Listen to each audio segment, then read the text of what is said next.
Hello बच्चों, let's read this question and the question says that in the given figure ABCD is a parallelogram in which angle A is equal to 60 degree. If the bisectors of angle A and angle B meet at P, then AD is equal to NDP. Find the value of N.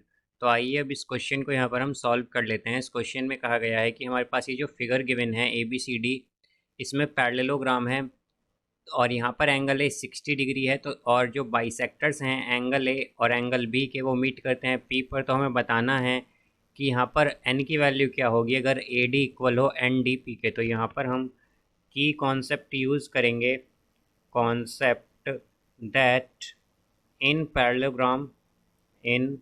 Parallelogram opposite angles are equal, opposite angles are equal. तो हमारे पास parallelogram में opposite angles equal होते हैं।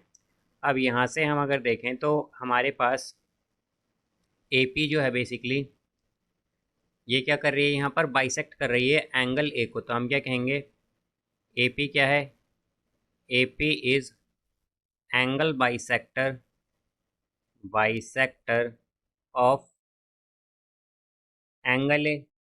तो ये angle A की bisector है। तो यहाँ से हमारे पास एंगल पी ए बी जो है ये इक्वल होगा एंगल पी ए डी के, बिकॉज यहाँ पर ये हमारे दोनों एंगल्स क्या होंगे, इक्वल, बिकॉज यहाँ पर ए पी जो है वो बाइसेक्ट करती है एंगल ए को। तो ये दोनों एंगल अगर इक्वल होंगे तो यहाँ पर ये 60 डिग्री टोटल एंगल है एंगल ए। तो यहाँ पर कितने कितने के एंगल बनेंगे, 30 डिग्री के।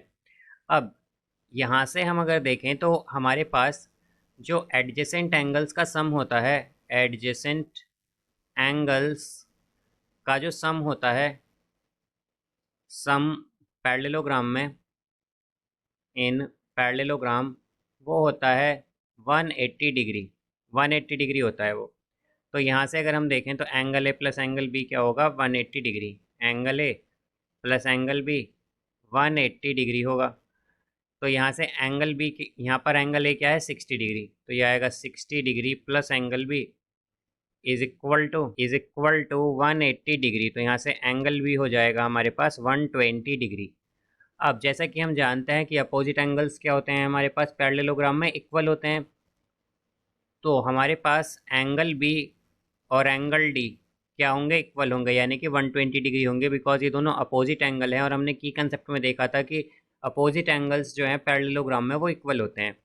अब अगर यहाँ पर हम ट्राइंगल कंसीडर करें, in triangle A D P, तो इसमें हमारे पास, जैसा कि हम जानते हैं कि किसी भी ट्राइंगल में जो एंगल्स का सम होता है वो 180 डिग्री होता है। तो हमारे पास angle P A D, angle P A D plus angle A D P plus angle D P A जो है, इन सब का सम क्या होगा, 180 डिग्री।